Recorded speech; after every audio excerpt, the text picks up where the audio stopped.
Bienvenue pour ce nouveau bulletin météo prophétique numéro 5. Il sera consacré à l'étude de la Trinité et décodé par la Bible elle-même. Nous allons utiliser les versets de la Bible et faire parler les personnages qui s'expriment à travers elle. Que vous soyez athée ou croyant, quelle que soit votre profession ou votre profil, je vous invite à rester avec moi, car ce sujet vous intéresse, vous et vos enfants directement. Avant de commencer, je vous propose de prier afin que Dieu Tout-Puissant puisse nous accorder son esprit et nous faire comprendre les révélations qu'il a données à nous les hommes pour la fin des temps. Notre Père qui est aux cieux, au nom de Jésus, nous nous mettons à genoux devant toi. Nous nous prosternons et nous ne pouvons que constater combien tu es grand et magnifique sur ton trône. Tu veilles sur les enfants des hommes, tu diriges leurs actions afin de leur faire du bien. Tu ne les laisses pas orphelins, mais tu nous aimes comme un Père aimant et attentif à tous nos mouvements, à toutes nos pensées, à toutes nos souffrances.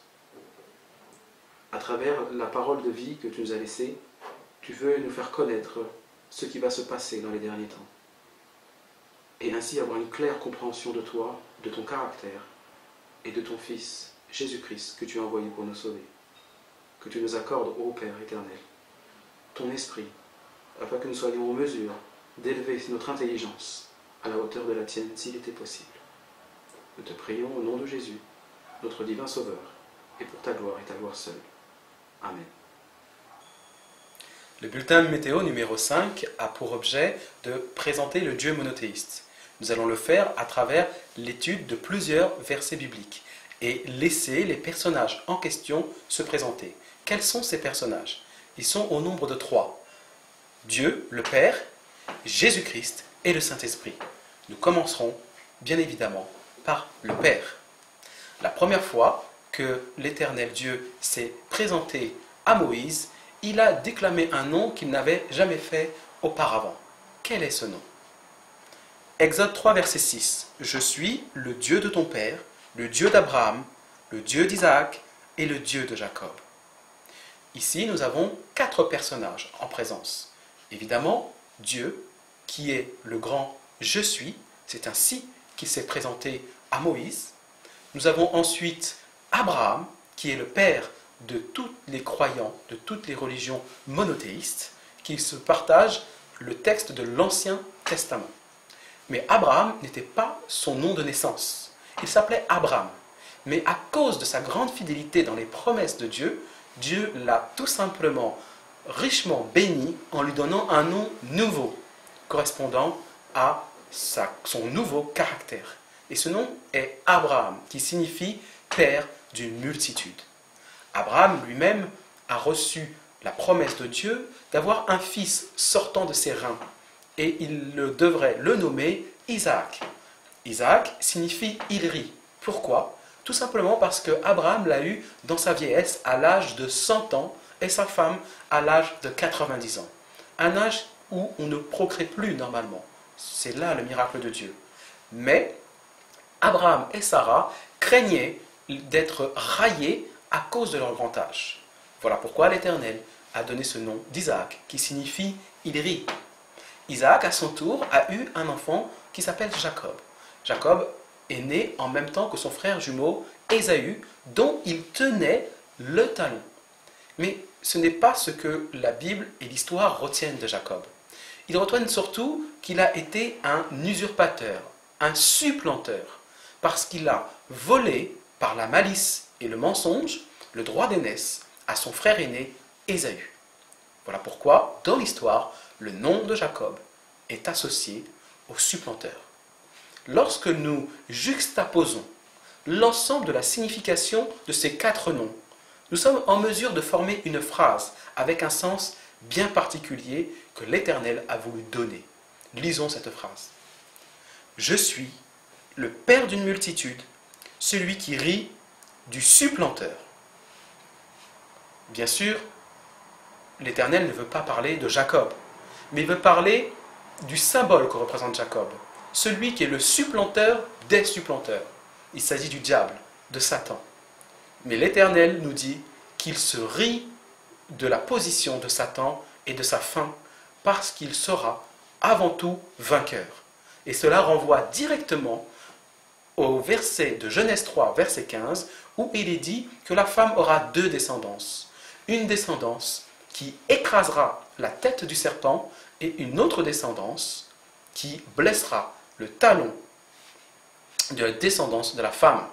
Or, Jacob veut dire celui qui tient le talon, celui qui happe par le talon pour essayer de supplanter. Et c'est ce qui s'est passé dans le jardin d'Éden lorsque Satan, mentant à Adam et Ève, les ont fait pécher. Et c'est ainsi a trompé Adam et Ève et supplanté Adam et Ève dans le règne qu'ils avaient reçu de l'Éternel Dieu sur la terre. Voilà le message qui nous est délivré, que le Dieu qui est sur le trône est le grand vainqueur et se rit du supplanteur, de Satan. Il se présente aussi comme le Père d'Israël et le Dieu d'Israël. Au-delà de ça, il martèle dans le livre d'Ésaïe qu'il n'y a qu'un seul Dieu et hors lui, il n'y a pas d'autre Dieu. Lisons dans Ésaïe 45, « Car je suis l'Éternel, il n'y en a point d'autre. Hors moi, il n'y a point de Dieu. C'est afin que l'on sache, du soleil levant au soleil couchant, que hors moi, il n'y a point de Dieu. Je suis l'Éternel, il n'y en a point d'autre. » Il rajoute, « Ainsi parle l'Éternel, roi d'Israël et son Rédempteur, l'Éternel des armées. Je suis le premier et je suis le dernier, et hors moi, il n'y a point de Dieu. » L'Éternel insiste également sur le caractère sacré, saint de sa personne. Il le dit dans le livre de Lévitique. Lévitique 11, verset 45, « Car je suis l'Éternel, qui vous ai fait monter du pays d'Égypte, pour être votre Dieu, et pour que vous soyez saints, car je suis saint. Vous serez saints pour moi, car je suis saint, moi l'Éternel, et je vous ai séparés des peuples, afin que vous soyez à moi. » Oui, l'Éternel est un Dieu unique, car c'est le seul Dieu qui est capable de prédire l'avenir avec précision. Il est capable de donner à son peuple des prophéties des siècles auparavant et qui voit leur réalisation à la lettre près. Il est aussi le Dieu qui console son peuple.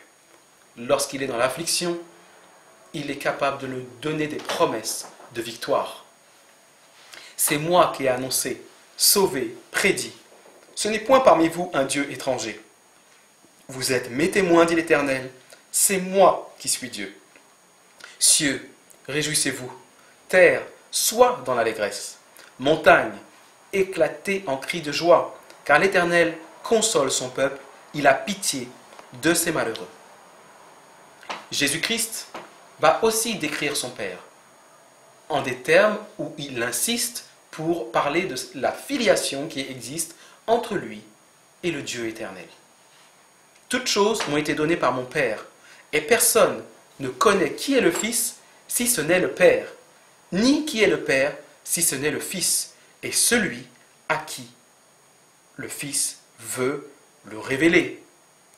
Il se répète en disant « La volonté de mon Père, c'est que quiconque voit le Fils et croit en lui ait la vie éternelle, et je le ressusciterai au dernier jour. » Dans ces deux versets, nous voyons qu'il existe une union, une complicité entre le Fils et le Père. Seul l'un connaît l'autre et vice-versa. Il n'y a de place ici pour aucune autre personne que ces deux personnages. Enfin, Jésus-Christ termine quand il parle de son prochain retour en gloire sur la terre, quant au jour ou à l'heure. Personne ne sait quand cela se produira, ni les anges du ciel, ni même le Fils, excepté le Père. Le Père étant le seul à détenir la vérité et à déclarer quand le jugement dernier sonnera. Personne n'a cette prérogative, uniquement le Père. Et le Fils attend les instructions de la part de son Père. Or, la vie éternelle, dit encore Jésus, c'est qu'ils te connaissent, toi, le seul vrai Dieu, et celui que tu as envoyé, Jésus-Christ. Comment donc pouvez-vous croire, vous qui tirez votre gloire les uns des autres, et qui ne cherchez point la gloire qui vient de Dieu seul? Le mot revient, Dieu seul.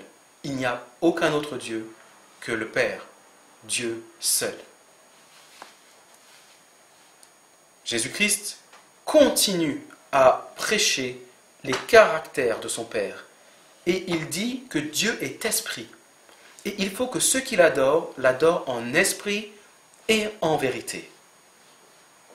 Si donc, méchants comme vous l'êtes, vous savez de bonnes choses à vos enfants, dit Jésus, à combien plus forte raison le Père Céleste donnera-t-il le Saint-Esprit à ceux qui le lui demandent? Jésus, reprenant la parole à une réponse donnée par Pierre à son sujet, lui dit, « Tu es heureux, Simon, fils de Jonas, car ce ne sont pas la chair et le sang qui t'ont révélé cela, mais c'est mon Père qui est dans les cieux. » Jésus explique que Dieu est esprit et que c'est donc l'esprit de son Père qui a révélé à Pierre l'identité de Jésus-Christ. Les anges également nous donnent une indication sur qui est le vrai Dieu dans le ciel et devant qui ils se prosternent et adorent. Le livre de l'Apocalypse nous en parle dans son livre 4, les versets 10 et 11. Les 24 vieillards se prosternent devant celui qui est assis sur le trône. Ils adorent celui qui vit au siècle des siècles en disant « Tu es digne, notre Seigneur et notre Dieu, de recevoir la gloire, l'honneur et la puissance, car tu as créé toutes choses et c'est par ta volonté qu'elles existent et qu'elles ont été créées. » Remarquez avec moi que les paroles des anges rappellent étrangement la prière que Jésus nous a appris et qu'on appelle le fameux Notre Père. Elle se finit exactement de la même façon. Car nous disons, car c'est à toi qu'appartiennent en tous les siècles le règne, la puissance et la gloire. Et à qui est adressée cette prière? À Dieu le Père seul, nul autre. Dans l'Apocalypse toujours, tous les anges se tenaient autour du trône et des vieillards et des 4 êtres vivants. Ils se prosternèrent sur leur face devant le trône et ils adorèrent Dieu. Passons maintenant à ce que pensent les apôtres de l'Éternel Dieu. L'apôtre Pierre dit « Béni soit Dieu le Père de notre Seigneur Jésus-Christ ».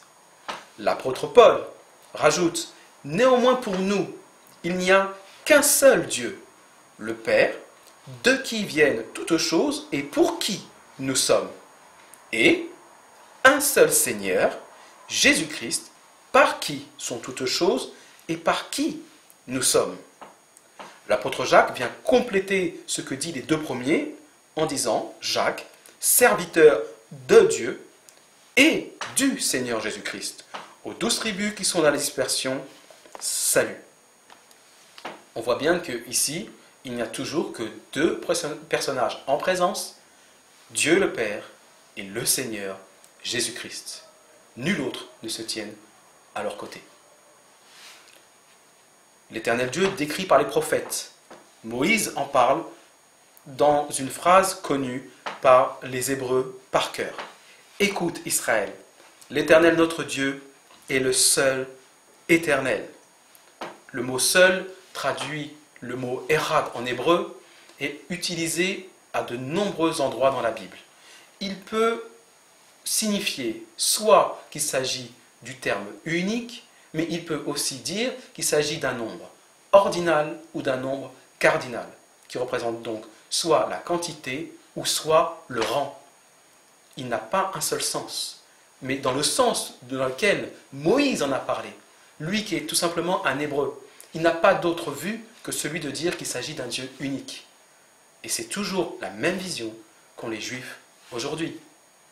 Moïse continue aussi avec le psaume 90, dans lequel on peut lire « Avant que les montagnes soient nées et que tu aies créé la terre et le monde, d'éternité en éternité, tu es Dieu. » Le prophète Jérémie dira bien plus tard « Mais l'Éternel est Dieu de vérité. Il est un Dieu vivant et un roi éternel. La terre tremble devant sa colère et la nation ne supporte pas sa fureur. » Après avoir lu ces quelques versets, on aurait pu en choisir bien d'autres, nous pouvons arriver à une conclusion. Qui est donc l'Éternel Dieu? Si l'Éternel Dieu est seul, assis sur le trône, digne d'adoration, de qui viennent toutes choses, pour qui sont toutes choses, alors Dieu égale Père de tous. Or, le Père de tous est aussi Dieu de vérité, celui qui prédit l'avenir, celui qui console, il est saint et il est esprit. Quelle autre donc conclusion pouvons-nous avoir que dire que Dieu est Esprit Saint? Maintenant, passons à la présentation du deuxième personnage qu'est Jésus-Christ. L'Éternel Dieu parle de Jésus-Christ en ces termes. À 2 reprises, il va insister pour dire qu'il s'agit de son Fils bien-aimé. La première se réalisera lors de son baptême. Il est dit, « Voici une voix fit entendre des cieux ces paroles. Celui-ci est mon Fils bien-aimé, en qui j'ai mis toute mon affection. » Une seconde fois, lors de la transfiguration de Jésus sur la montagne, en compagnie des 3 disciples, Pierre, Jacques et Jean, mais aussi en compagnie de Moïse et de Élie, une nuée vint les couvrir et de la nuée sortit une voix. « Celui-ci est mon Fils bien-aimé. Écoutez-le. »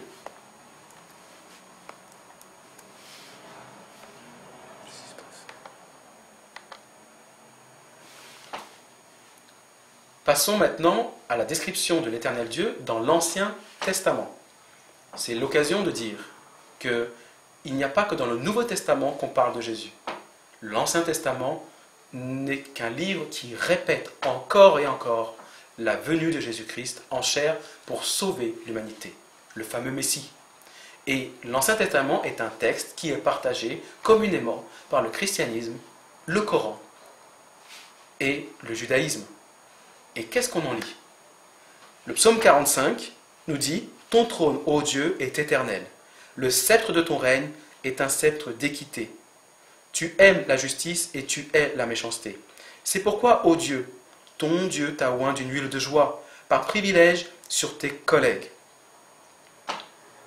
On nous dit bien qu'ici, il y a une présence d'un Dieu qui parle à une autre personne de race divine comme lui, mais qui n'est pas le Dieu suprême.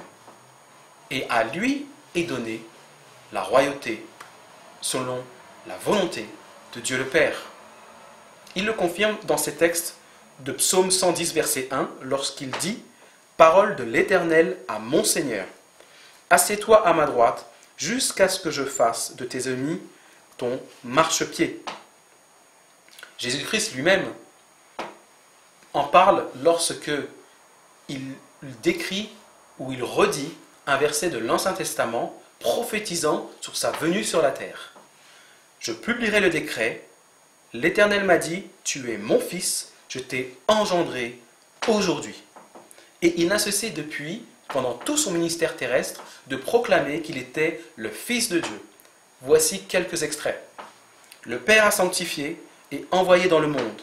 Vous lui dites, tu blasphèmes, et cela parce que j'ai dit, je suis le Fils de Dieu. » Ou encore, Jésus leur dit, « Si Dieu était votre Père, vous m'aimeriez, car c'est de Dieu que je suis sorti et que je viens.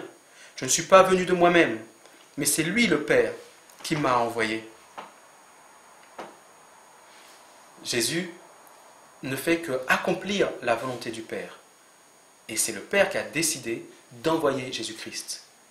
Mais comme Isaac s'est laissé lier par son père Abraham pour être sacrifié, de la même manière, Jésus-Christ se laisse entraîner par la volonté de son Père à se dépouiller de sa nature divine pour revêtir notre humanité et mourir à notre place. Cela ne n'enlève pas le caractère et l'honneur que Dieu lui donne, à savoir être roi. Pilate lui dit, « Tu es donc roi ?» Jésus répondit, « Tu le dis, je suis roi. Je suis né et je suis venu dans le monde pour rendre témoignage à la vérité. C'est pourquoi je dispose du royaume en votre faveur, comme mon Père en a disposé en ma faveur, afin que vous mangiez et buvez à ma table dans mon royaume. » Les anges fidèle à l'annonciation de sa naissance, l'ange Gabriel lui-même allant parler à Marie. Le Saint-Esprit viendra sur toi, et la puissance du Très-Haut te couvrira de son ombre. C'est pourquoi le saint enfant qui naîtra de toi sera appelé Fils de Dieu. Il n'y a donc aucune ambiguïté sur l'identité de cet enfant, Jésus-Christ, qui est né par le biais de Marie.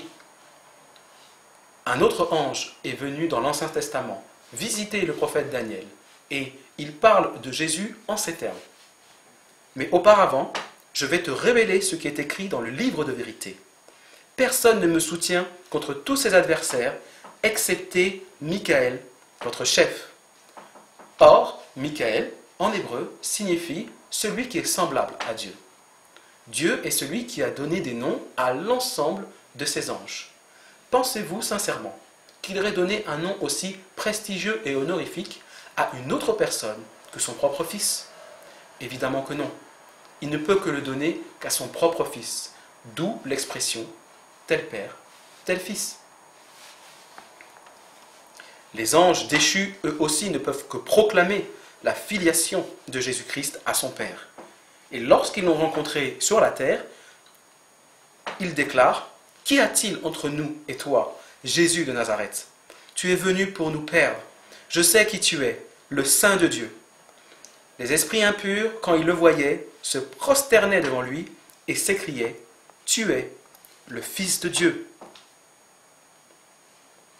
Les apôtres eux-mêmes, après avoir vécu et côtoyé Jésus pendant 3 ans et demi, ne pouvaient, qu'en laissant ce témoignage, qu'apporter la même vérité. L'apôtre Jean, qui était l'un des 12 disciples, en parle en des termes on ne peut plus clairs. Au commencement était la parole, et la parole était avec Dieu, et la parole était Dieu. Je sais que ce verset a très souvent mené à la confusion, où on pouvait penser, à cause de la traduction, que Dieu et Jésus étaient la même personne. Mais lorsqu'on fait une exégèse des textes et qu'on prend l'original grec, on se rend compte que les fois où on parle de Dieu, le grec utilise 2 mots totalement différents. Le premier Dieu fait référence à un nom, à une personne, alors que le second mot se rapportant à Dieu en français est en grec correspondant à un attribut, ou dit autrement, un adjectif. De sorte que pour rendre la phrase plus claire, je vous propose la lecture suivante. Au commencement était la parole était avec Dieu, la personne, le Père, et la parole était de nature divine comme le Père. Et là, la phrase prend tout son sens. On comprend qu'auprès du Père se trouvait la parole, le Fils de toute éternité. Cela ne s'arrête pas là. Jean-Baptiste, lui aussi, avait compris d'où venait Jésus-Christ. Le lendemain, il vit Jésus venant à lui, et il dit « Voici l'agneau de Dieu, qui ôte le péché du monde. » Une autre personne attendait aussi la venue du Messie. Cet homme était un vieillard qui s'appelait Siméon. Il était âgé, mais il était surtout juste et pieux, et attendait quotidiennement la venue de Jésus. Et le texte nous dit qu'il attendait la consolation d'Israël. Et l'Esprit Saint était sur lui. Et si vous poursuivez la lecture du texte, vous vous rendrez compte que la consolation d'Israël, il l'a rencontrée lorsqu'il a vu de ses yeux Jésus-Christ avec ses parents dans le temple. Et là, son âme était rassasiée de joie. D'autres apôtres qui ont fréquenté Jésus parmi les 12 ont confirmé l'identité de Jésus-Christ. Le premier d'entre eux, c'est André. Ce fut lui qui rencontra le premier son frère Simon. Et il lui dit « Nous avons trouvé le Messie », ce qui signifie en grec le Christ. Simon, Pierre, son frère, répondit à Jésus-Christ, qui lui posa la question « Qui dites-vous que je suis ?» Il dit « Tu es le Christ, le Fils du Dieu vivant. » Et un autre de ses disciples, connu sous le nom de Saint Thomas, pour son incrédulité, reconnu lorsque Jésus lui donna les preuves de sa résurrection, lui dit « Mon Seigneur et mon Dieu ». Il n'y a donc pas d'ambiguïté sur ceux qui ont fréquenté Jésus sur son identité et sa filiation directe avec le Père. L'apôtre Paul va donner encore un autre éclairage à la venue de Jésus et sur sa mission, et nous allons tout de suite lire les versets qui le concernent. C'est pourquoi il est écrit, le premier homme Adam devint une âme vivante. Le dernier Adam est devenu un esprit vivifiant. On comprend ici que Paul fait une comparaison subtile entre Adam tiré de la terre et Jésus-Christ, le nouvel Adam, tiré du ciel. Si l'un a une nature et un caractère charnel, se reposant sur la terre, l'autre a un esprit saint venant du ciel et donnant la vie. D'où le mot vivifiant, qui signifie donner la vie. Et je dirais même que c'est même un pléonasme, car le mot esprit en lui-même, en hébreu, signifie donner la vie. Donc, quelque part, il fait une répétition pour donner une emphase au fait que Jésus est le chemin, la vérité et la vie. L'apôtre Paul, par ailleurs, dans sa lettre aux Romains, nous dit « Il concerne son fils, né de la postérité de David, selon la chair, déclaré fils de Dieu avec puissance, selon l'esprit de sainteté, par sa résurrection d'entre les morts, Jésus-Christ, notre Seigneur. » Les prophètes, dans l'Ancien Testament, attendaient avec impatience également la venue de Jésus. Et ils s'exprimaient en ces termes. « Car un enfant nous est né, un fils nous est donné, et la domination reposera sur son épaule. On l'appellera admirable, conseiller, Dieu puissant, Père éternel et prince de la paix. » Michée, qui a vécu des siècles après Ésaïe, et qui ne sont pas du tout croisés ni rencontrés, disait la même chose en d'autres termes. « Et toi, Bethléem Ephrata, qui est petite parmi les villes de Juda, de toi sortira pour moi celui qui dominera sur Israël, et dont l'origine remonte loin dans le passé, à l'éternité. Il se présentera et il gouvernera avec la force de l'Éternel, avec la majesté du nom de l'Éternel, son Dieu. » Ici, c'est une prophétie formidable. Non seulement des siècles avant la venue de Jésus, le prophète est capable, sous l'inspiration de Dieu, de dire et dans quelle ville exactement Jésus-Christ allait naître, c'est-à-dire Bethléem. Et cela s'est réalisé à la lettre, parce qu'il a reçu cette information du Dieu qui prédit l'avenir avant que cela n'arrive. Et en plus de ça, il nous fait comprendre que celui qui est né et qui a pris le nom de Jésus-Christ, son existence n'a pas commencé dès sa naissance, mais son existence remonte à l'éternité, à une époque où même le temps n'existait pas, où il est impossible pour l'homme de saisir l'origine de son existence. En conclusion, qui est donc Jésus-Christ? À la lumière de ces versets, nous pouvons dire, si Jésus est la parole de Dieu, le bien-aimé de Dieu, sorti de Dieu et né de l'Esprit, alors Jésus-Christ égale le Fils du Dieu vivant. Le Fils du Dieu vivant est aussi le Prince de paix, la consolation d'Israël, le Saint de Dieu et un esprit vivifiant. La conclusion qui s'impose, c'est que Jésus est un esprit saint, tout comme son Père, tel Fils. Maintenant que nous avons fini l'étude du deuxième personnage, nous allons passer à l'étude du Saint-Esprit. L'Éternel Dieu parle du Saint-Esprit en ces termes. « Esprit de l'Éternel reposera sur lui », parlant de Jésus. Esprit de sagesse, d'intelligence, esprit de conseil et de force, esprit de connaissance et de crainte de l'Éternel. Et prophétisant sur la fin des temps, Dieu déclare, après cela, « Je répandrai mon esprit sur toute chair. Vos fils et vos filles prophétiseront, vos vieillards auront des songes, et vos jeunes gens des visions. Même sur les serviteurs et sur les servantes, dans ces jours-là, je répandrai mon esprit. » Et l'Éternel Dieu insiste pour dire à qui appartient son esprit, pour marquer qu'il y a une dépendance et non pas une autonomie de l'esprit. C'est mon esprit que je mettrai en vous. Ainsi, je vous ferai suivre mes prescriptions et garder et respecter mes règles. Il y a donc une raison bien claire pour laquelle Dieu le Père veut partager son esprit, c'est de nous rendre capables de suivre ses prescriptions et d'obéir à ses commandements. Je mettrai mon esprit en vous et vous revivrez, et je vous établirai de nouveau dans votre pays. Alors vous reconnaîtrez que moi, l'Éternel, j'ai parlé et agi. L'Éternel le déclare. Jésus-Christ, à son tour, va aussi parler du Saint-Esprit, de manière à ce qu'on comprenne qu'il s'agit bien de l'Esprit de son Père. Quand sera venu le Consolateur, que je vous enverrai de la part du Père, l'Esprit de vérité, qui vient du Père, il rendra témoignage de moi. Le Saint-Esprit ne vient pas de n'importe où, de n'importe qui, mais il est envoyé par le Père parce qu'il vient du Père. Et le Père lui-même vient de dire que cet esprit lui appartient. Quand le Consolateur sera venu, l'Esprit de vérité, il vous conduira dans toute la vérité, car il ne parlera pas de lui-même, mais il dira tout ce qu'il aura entendu.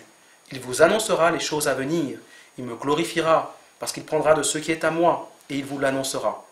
Tout ce que le Père a est à moi, et c'est pourquoi j'ai dit qu'il prend de ce qui est à moi, et qu'il vous l'annoncera.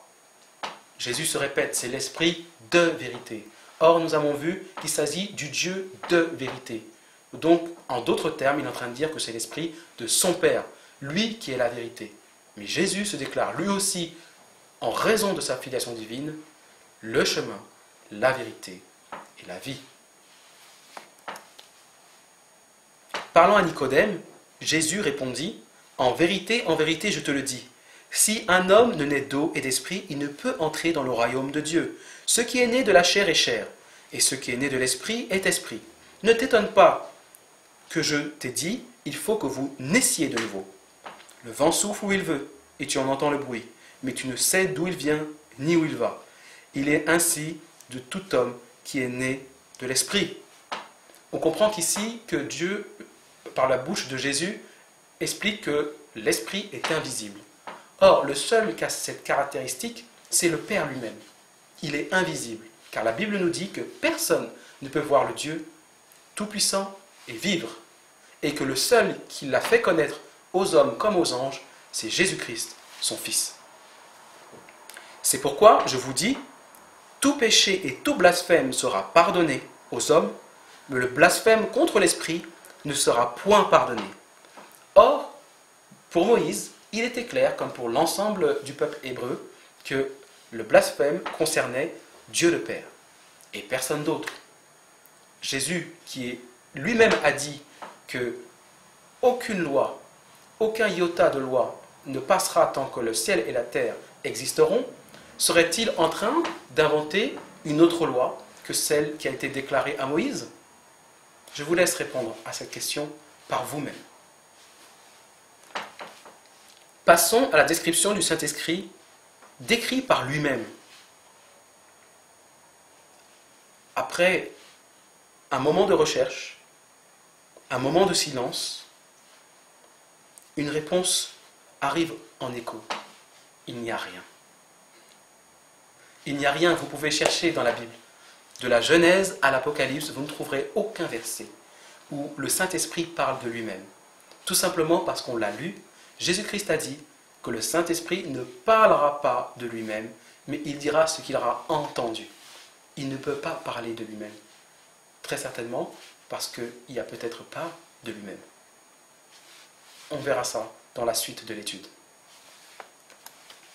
Le Saint-Esprit décrit par les apôtres. Paul, une nouvelle fois, nous dit « Lorsque les cœurs se convertissent au Seigneur, le voile est ôté. Or, le Seigneur, c'est l'Esprit.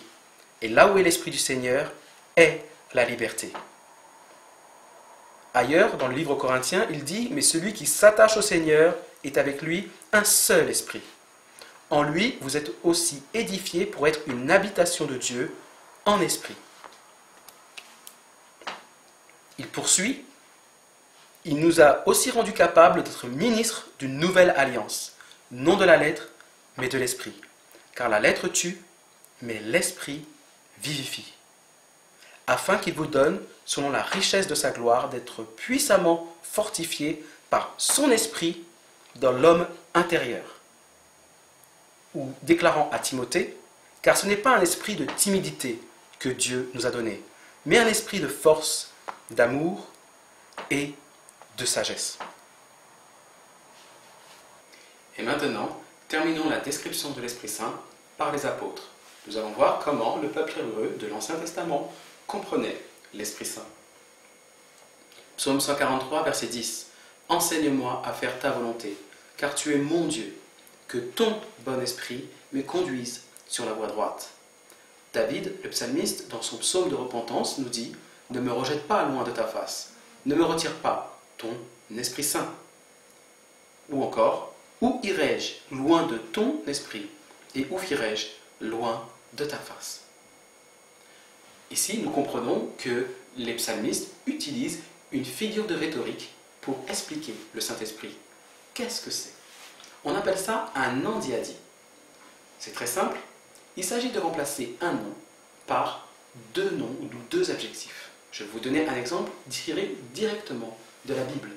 Apocalypse chapitre 12, et les versets 5 et suivants nous parlent d'une femme sur le point d'enfanter, avec un dragon qui voulait manger l'enfant qui en sortirait. L'enfant échappa au dragon et monta vers Dieu et vers son trône. Pensez-vous que l'enfant monta à deux endroits différents ou vers deux personnes différentes? Non, évidemment. Il s'agit du trône de Dieu le Père. Voilà ce que c'est qu'un endiadi. De la même façon, les Hébreux de l'Ancien Testament utilisaient la même figure de style. Et quand il nous dit « Où irai-je loin de ta face et où irai-je loin de ton esprit ?» il s'agit tout simplement de la même personne. Ils font une comparaison entre la face et l'esprit, mais faisant référence à la même personne. D'où, maintenant, nous pouvons tirer utilement des conclusions. Qui est l'Esprit Saint? Si l'Esprit Saint est le consolateur, l'Esprit de vérité, un esprit vivifiant, l'Esprit de Christ, alors l'Esprit Saint appartient au Fils de Dieu. Et comme l'Esprit Saint de Jésus vient des cieux, ne peut être blasphémé, connaît les choses de Dieu et est esprit d'amour, alors l'Esprit Saint appartient au Père. Nous pouvons synthétiser tout ce que nous avons vu dans la présentation de ces trois personnages d'une seule maquette, comme je vous la propose maintenant. L'unité divine du Père, du Fils et du Saint-Esprit. Il y a donc un seul Dieu et Père de tous, ce qui fait un personnage, un seul Seigneur, Jésus, le Fils de Dieu, un deuxième personnage, et un seul Esprit Saint, celui du Père et du Fils, et un autre personnage. La subtilité vient que lorsqu'on fait l'addition des personnages en présence, nous avons Dieu le Père 1, plus Jésus-Christ 1, est égal le Saint-Esprit 1. 1 est le chiffre de l'unité, mais c'est aussi le chiffre de l'amour. N'est-il pas écrit dans le livre de la Genèse que lorsque Dieu le Père créa Adam, puis Ève, il les emmena l'un vers l'autre, et ils s'unirent et ne forma plus qu'une seule chair. C'était une image pour symboliser la relation forte d'amour qui existe entre le Père et le Fils, qui ne forment plus qu'un. Donc, les concepts de Trinité n'existent pas. C'est une invention humaine. Dieu est un sur son trône. Il possède un Fils, Jésus-Christ notre Seigneur, et se partagent tous les deux le même esprit. Voilà, nous avons terminé pour cette première partie et nous allons pouvoir enchaîner sur la seconde partie. Restez connectés car ce sera encore plus intéressant.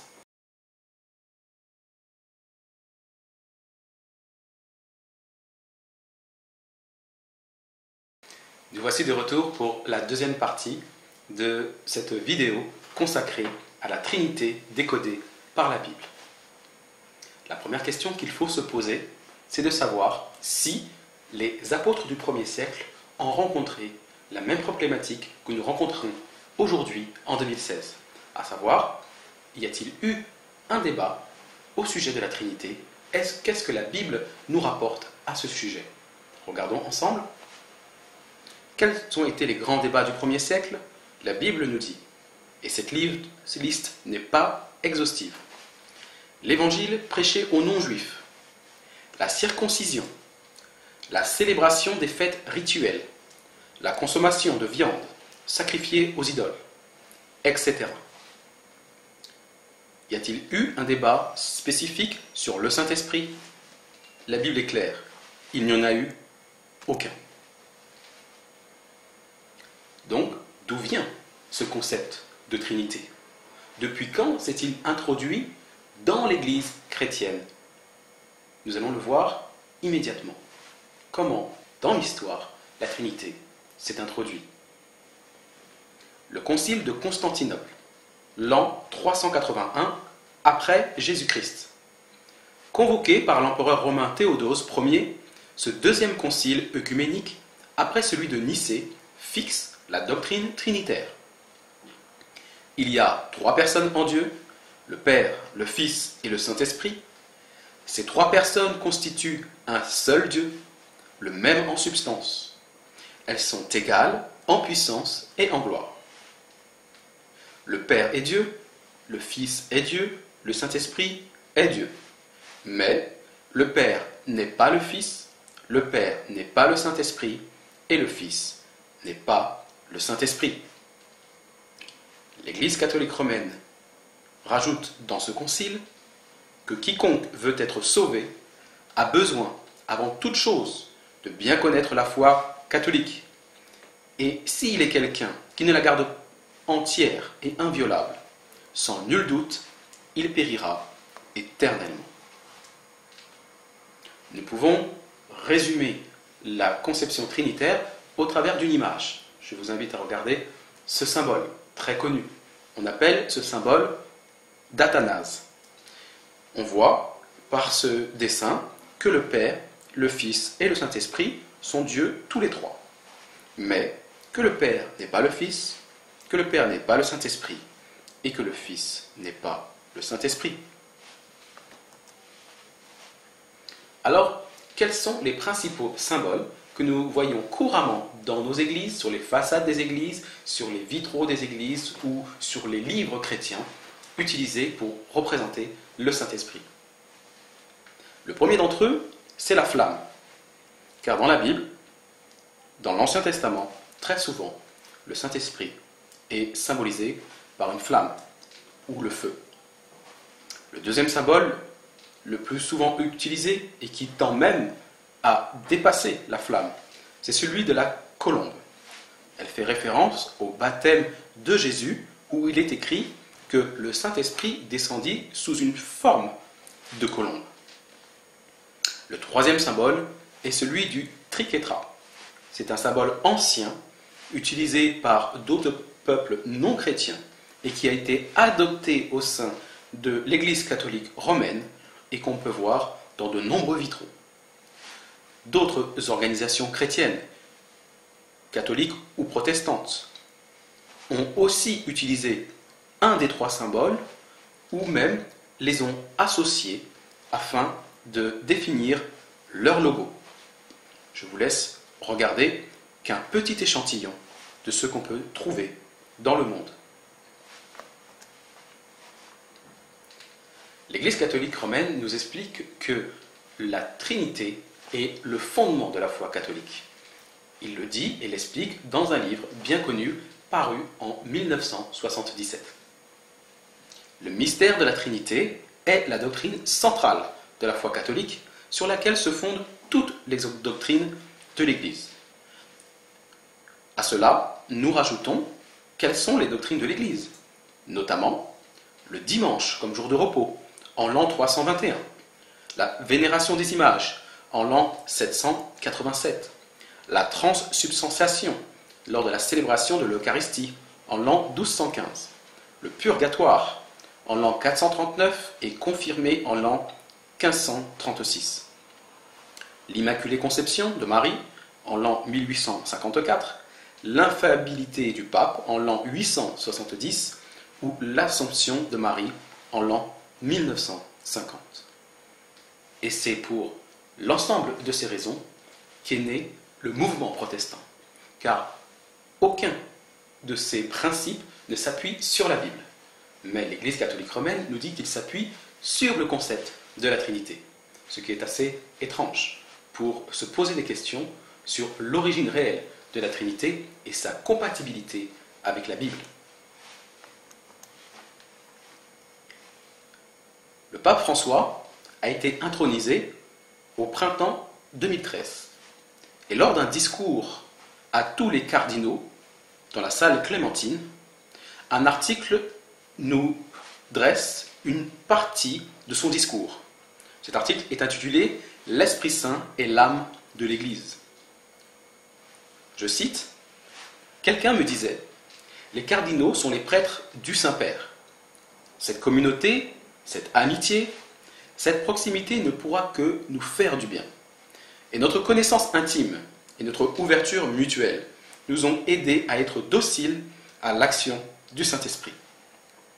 Lui, le Paraclet, est la source ultime de toute initiative et manifestation de foi. Le Paraclet crée toutes les différences parmi les églises comme s'il était un apôtre de Babel. Mais d'un autre côté, il est celui qui crée l'unité par ses différences, non en termes d'égalité, mais en termes d'harmonie. Le Paraclet, qui donne différents charismes à chacun de nous, nous unit dans sa communauté de l'Église qui adore le Père, le Fils et lui, le Saint-Esprit. Il est intéressant que celui qui prétend être le premier représentant des églises chrétiennes dans le monde fait référence à Babel. Mais qu'est-ce que Babel dans la Bible? Nous allons le voir tout de suite. L'origine biblique de Babel, c'est une cité qui a été fondée après le déluge par Nemrod, lui-même fils de Couch, fils de Cham et fils de Noé. La traduction de Babel vient de l'acadien Bab, qui veut dire porte, et Ili, qui veut dire du Dieu. C'est donc la porte du Dieu. Nemrod dirige ce royaume à 3 dimensions. Une dimension horizontale, qui correspond à une dimension politique, en fondant une ville. Une dimension verticale, par la construction d'une tour qui représente la dimension religieuse, et une dimension universelle, car la Bible nous dit, dans Genèse, chapitre 10, verset 8, que Nemrod était puissant sur toute la terre. Ce personnage est célèbre pour avoir entraîné les habitants de la terre à se rebeller contre Dieu et à se déclarer lui-même le puissant, se faisant ainsi l'égal de Dieu. L'Éternel, Dieu, avait ordonné après le déluge la dispersion des descendants de Noé sur toute la face de la terre. Mais Nemrod sonna la révolte en disant « Faisons-nous un nom, et afin que nous ne soyons pas dispersés sur la face de toute la terre. » Or, toute la terre avait une seule langue et les mêmes mots. Mais l'Éternel Dieu confondit leur langage et les dispersa sur toute la face de la terre. Ils cessèrent de bâtir la ville. Babel, symbolisant en acadien l'homme qui s'élève jusqu'à la porte du Dieu, est devenu en hébreu l'homme confus par le Dieu qui descend. Confusion est bien le sens spirituel de Babel qui a donné plus tard le mot Babylone. Aujourd'hui, on peut se poser la question, qui pourrait achever cette ville de Babel? Dans l'histoire de l'humanité, de nombreux conquérants illustres ont essayé d'unifier la terre comme l'avait fait Nimrod, et tous ont échoué. Mais de manière moderne, on peut se rendre compte qu'il y aurait peut-être quelqu'un qui répondrait encore à ce critère avec les mêmes ambitions. Ce personnage, c'est le pape. En se faisant appeler Pontifex Maximus, qui signifie grand bâtisseur de ponts, sous-entendu entre la terre et le ciel, tente de rassembler tous les habitants de la planète, c'est-à-dire de manière horizontale.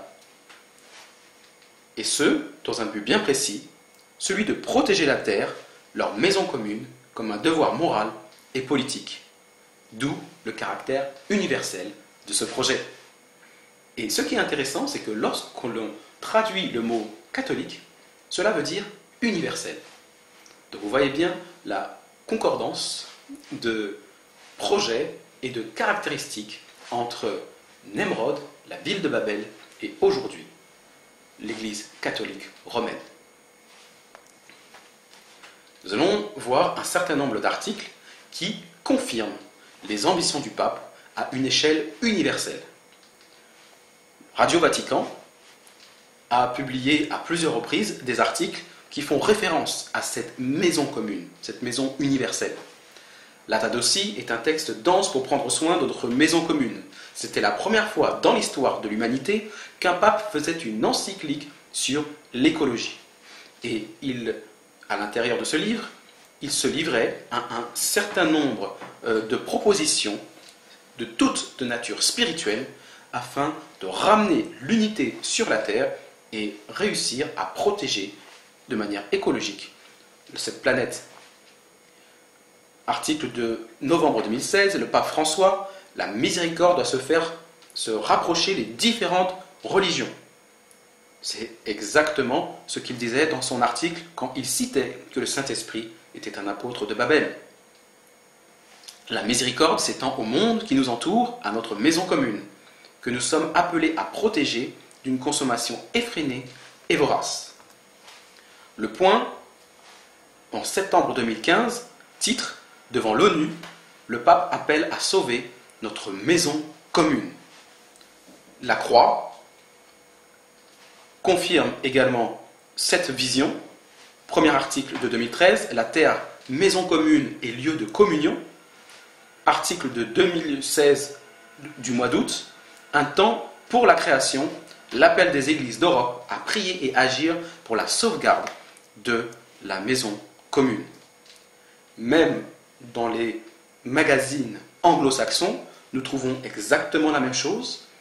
Le Time cite, dans un article de 2015, l'homélie du pape François lors de sa dernière messe aux États-Unis. Je cite, « C'est l'esprit qui nous met au défi de répondre comme faisant partie de la grande famille humaine. Notre maison commune ne peut plus tolérer des divisions stériles. » Ici, le pape François fait donc une corrélation directe entre son projet, protéger la maison commune, et l'esprit qui est l'inspirateur de ce projet.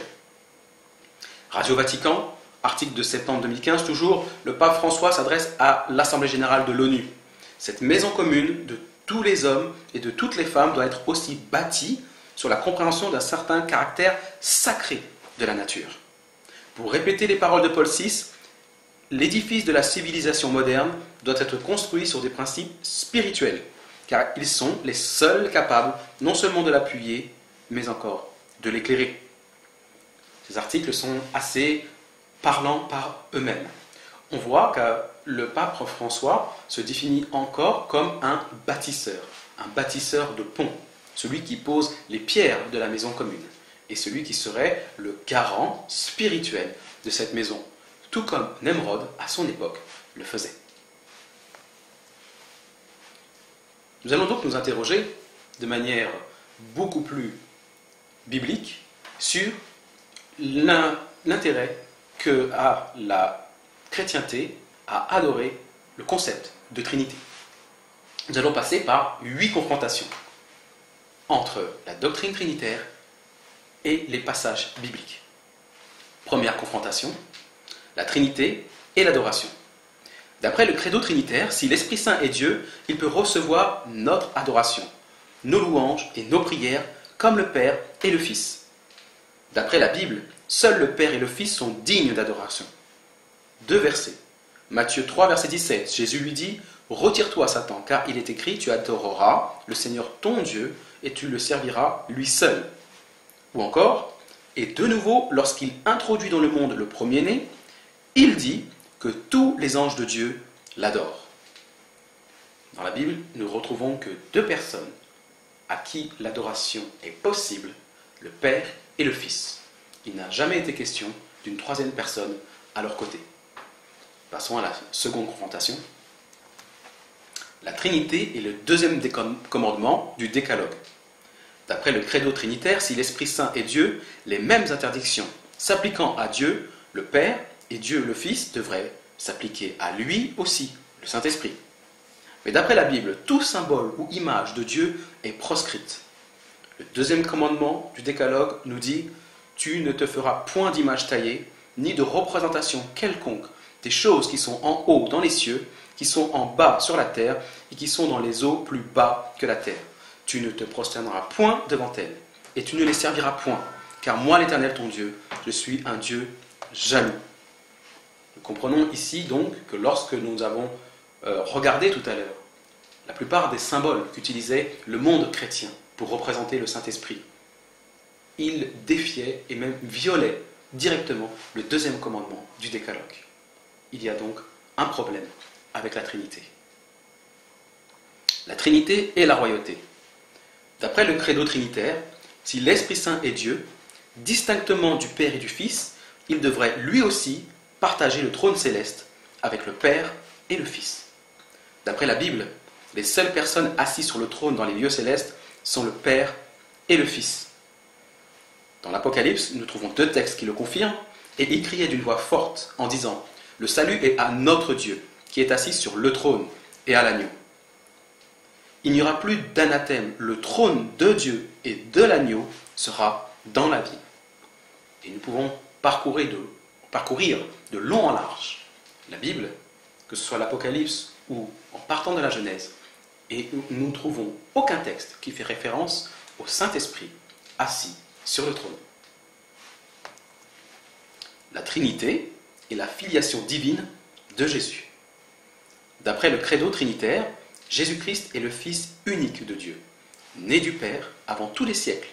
Le Père n'est pas le Fils et n'est pas le Saint-Esprit. D'après la Bible, Jésus est le Fils de Dieu, spirituellement et littéralement. C'est ce que nous avons vu dans toute la première partie. C'est confirmé par deux textes.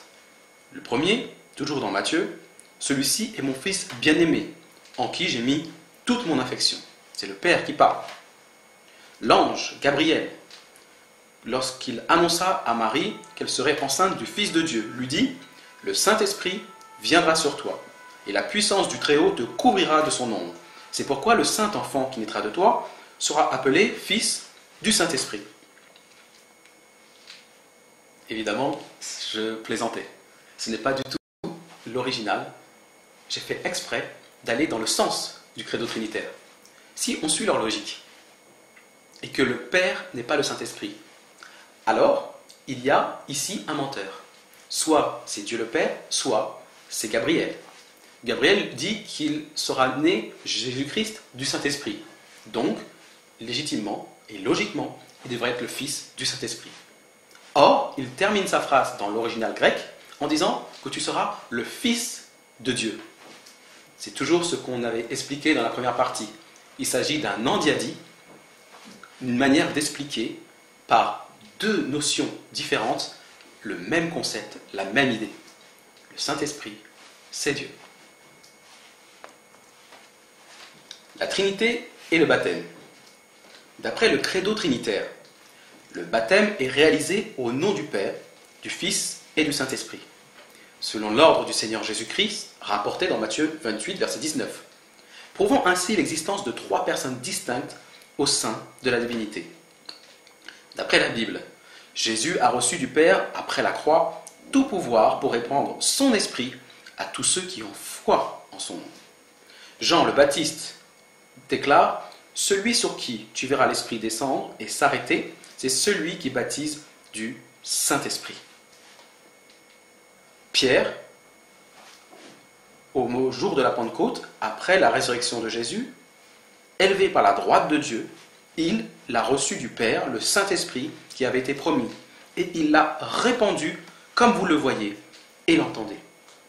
Donc Jean, de manière prophétique, annonce la mission de Jésus qui est de baptiser du Saint-Esprit, et Pierre assiste et est témoin de cette réalisation le jour de la Pentecôte en voyant l'Esprit Saint qui est répandu sur tous les croyants.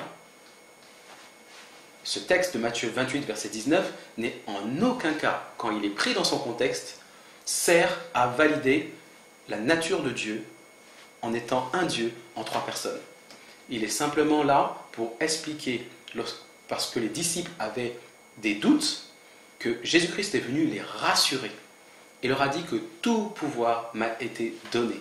Et la preuve en est, c'est que lorsque vous irez baptiser, vous baptiserez non seulement au nom du Père, mais aussi au nom du Fils et au nom du Saint-Esprit qui les unit et qui partagent.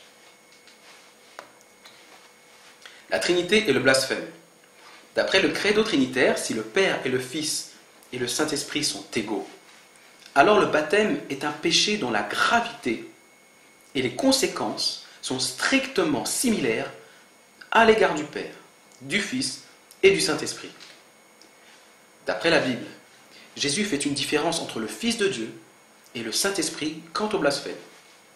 Dans Luc 10, verset 10, il dit « Et quiconque parlera contre le Fils de l'homme, il lui sera pardonné. Mais à celui qui blasphémera contre le Saint-Esprit, il ne sera point pardonné. » Moïse disait la même chose dans l'Ancien Testament. Il dit « Celui qui blasphémera le nom de l'Éternel sera puni de mort. Toute l'assemblée le lapidera. » Jésus qui est venu accomplir la loi de son Père et qui a déclaré que aucune lettre de la loi, ni aucun iota ne disparaîtra tant que le ciel et la terre existera, on peut se demander comment cela se fait que Jésus semble en apparence contredire la loi de Moïse. Ce qui est totalement faux. C'est encore une fois une figure de rhétorique qui est là pour expliquer que le Saint-Esprit et Dieu le Père sont les mêmes personnes. Et il n'y a qu'une seule personne que l'on peut blasphémer, c'est le Père et son nom. Or, l'Esprit Saint, c'est le nom du Père, ou dit autrement, c'est son caractère. La Trinité et le sabbat. D'après le credo trinitaire, le jour du repos est le dimanche pour une grande majorité de chrétiens. D'après la Bible, le Père est le Dieu du sabbat et son Fils le Seigneur du sabbat. Moïse le disait en ces termes, on travaillera 6 jours, mais le 7e jour est le sabbat, le jour du repos consacré à l'Éternel. Et Jésus, lorsqu'il est venu en chair, déclare, car le Fils de l'homme est maître du sabbat, un synonyme de Seigneur. Vous pouvez être certain que lorsque Moïse a donné ce 4e commandement du décalogue, il n'avait pas d'autre idée en tête que ce sabbat appartenait au Créateur, à Dieu le Père. Et Jésus, se déclarant le Seigneur du sabbat, se déclare quelque part comme étant le Fils du Père, qui a reçu de son Père l'autorité pour régner sur le sabbat. Et quiconque vient adorer Dieu le Père en ce jour à travers le Fils, reconnaît qu'il est sous l'autorité et qu'il a reçu le sceau de Dieu le Père et de Dieu le Fils. C'est le sceau qui permet de différencier l'adoration du vrai Dieu des faux dieux. D'après le credo trinitaire, si le Père, le Fils et le Saint-Esprit forment ensemble un seul Dieu, alors, à compter de la crucifixion de Jésus et jusqu'à sa résurrection, Dieu n'était plus formé que de 2 personnes, le Père et le Saint-Esprit. Mais à la croix, d'après la Bible, la parole de Dieu s'est faite chair pour s'offrir en sacrifice comme l'agneau de Dieu, ôtant le péché du monde. Et Jésus-Christ s'écria d'une voix forte, juste avant de mourir, « Père, je remets mon esprit entre tes mains », et en disant ces paroles, il expira. C'est confirmé dans le livre de Jean, quand il déclare, quand Jésus eut pris le vinaigre, il dit « Tout est accompli », et en baissant la tête, il rendit l'esprit. Si le credo trinitaire est réel et fondé, dans ces cas-là, au moment de la croix, Dieu n'existait plus. car il déclare qu'ils sont trois en un. Or, s'il en manque un, ce n'est plus le même Dieu. Alors, que s'est-il passé à la croix, puisqu'il n'était plus que deux? Dieu n'existait plus. Dieu est mort. Je crois que, sincèrement, nous ne pouvons pas, encore une fois, valider cette hypothèse. Quand Jésus est mort, il dit d'une voix claire et dans des termes simples, « Père, je remets mon esprit entre tes mains. » Car le seul Dieu assis sur le trône est par essence immortel. Voici, les 8 confrontations sont maintenant terminées. Et nous avons vu, le score est sans appel. 8-0 en faveur de la Bible. Donc, maintenant, la question que nous devons nous poser, qui est derrière le concept de la Trinité? Qui a intérêt à essayer d'être l'égal de Dieu? Jésus répond par lui-même. Dans Matthieu 4, les versets 8 et 9, il est écrit « Le diable le transporta encore sur une montagne très élevée, lui montra tous les royaumes du monde et leur gloire, et lui dit « Je te donnerai toutes ces choses si tu te prosternes et m'adores. »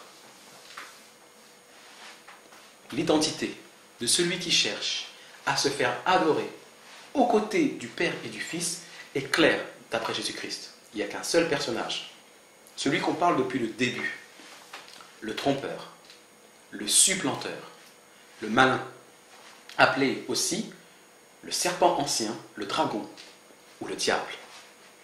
C'est le seul qui a toujours essayé et tenté de prendre, de supplanter la place de Jésus-Christ. Et Jésus-Christ lui-même a déclaré que Satan est menteur et meurtrier dès le commencement. Voilà comment il trompe tous les habitants de la terre en leur donnant des doctrines qui sont non fondées sur la parole de Dieu.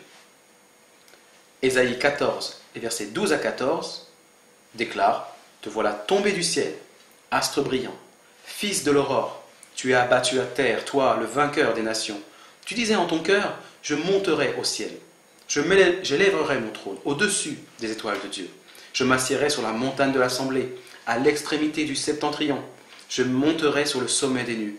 Je serai semblable au Très-Haut. » Voilà comment Ésaïe, le prophète, de manière prophétique, expliquait la fin de Satan. Voilà pourquoi Dieu, assis sur son trône, se rit du supplanteur. Les prophètes de l'Éternel, de manière moderne, ont aussi confirmé ce que la Bible disait. En la personne d'Ellen G. White, une prophétesse qui est un des membres fondateurs de l'Église adventiste du 7e jour, a aussi confirmé l'identité de celui qui cherche à être l'égal de Dieu dans plusieurs de ses ouvrages. Le mot Hélène signifie flambeau et le mot white signifie blanc, faisant référence à la pureté et à la clarté de sa lumière.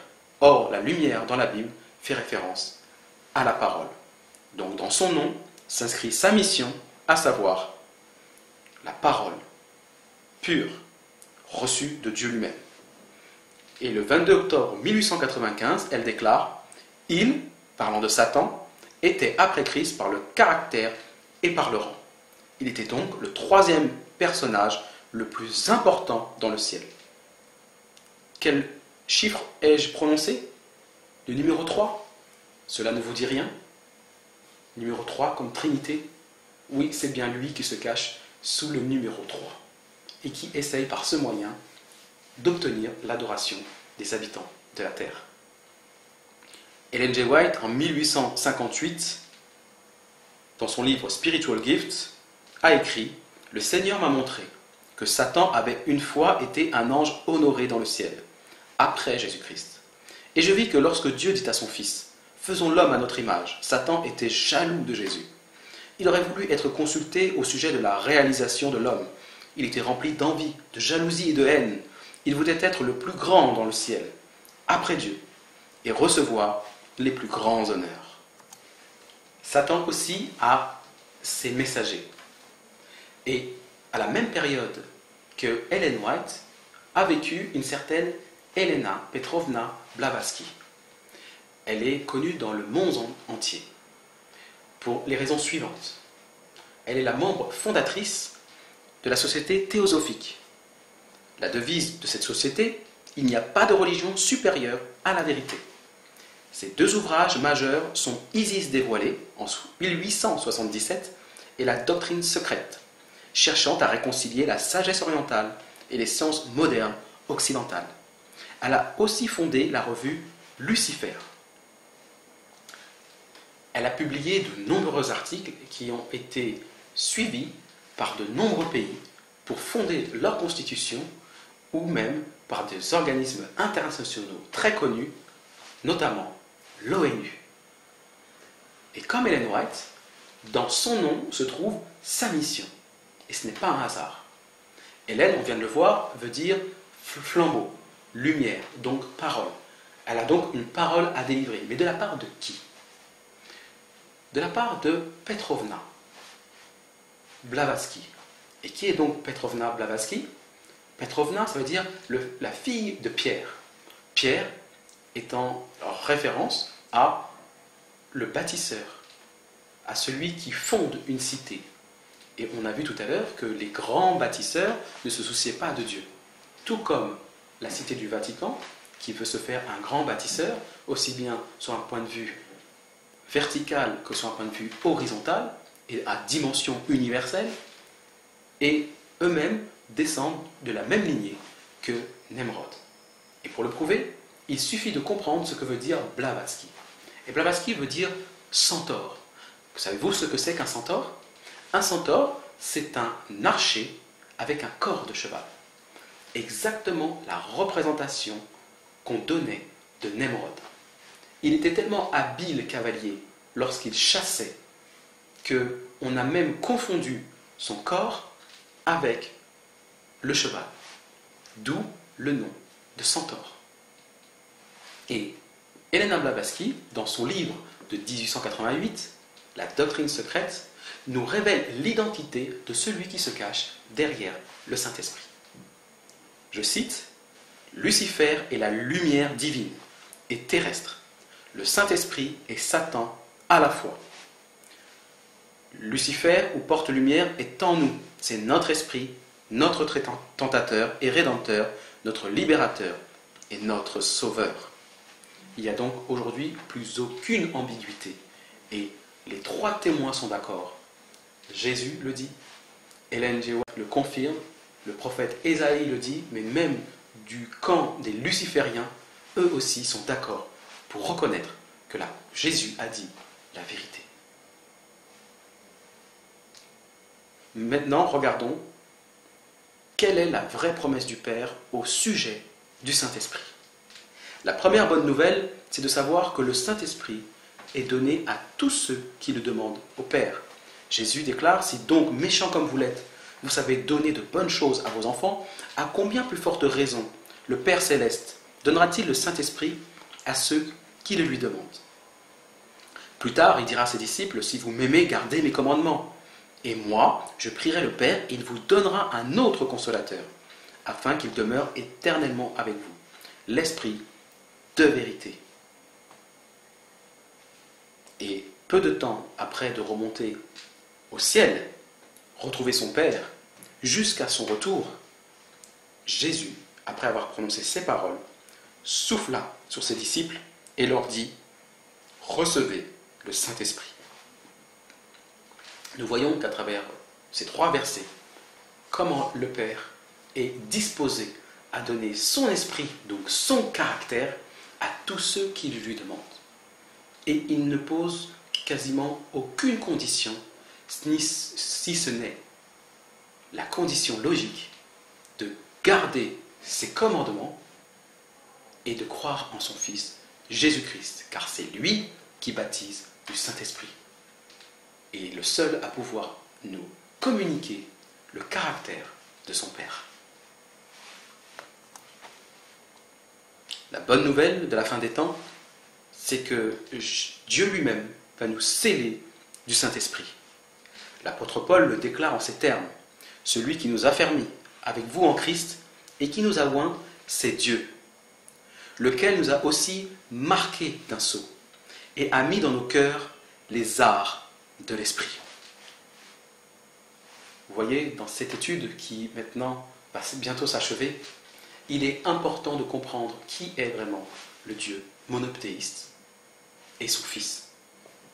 C'est eux qui peuvent vous accorder la paix, la vie éternelle, et qui vous a aimé si profondément que le Père n'a pas hésité à donner son Fils unique pour des pécheurs, afin de sauver tous ceux qui croiraient en son nom. Dans la Bible, il nous est dit que dans les derniers temps, un message très spécial serait délivré. On appelle ça communément le message des 3 anges, qui commence dans le chapitre 14 de l'Apocalypse, à partir du verset 6 et suivant.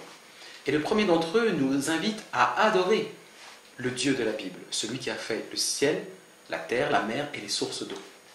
Comment voulez-vous adorer sereinement ce Dieu si vous ne le connaissez pas, ou si vous le remplacez par un autre?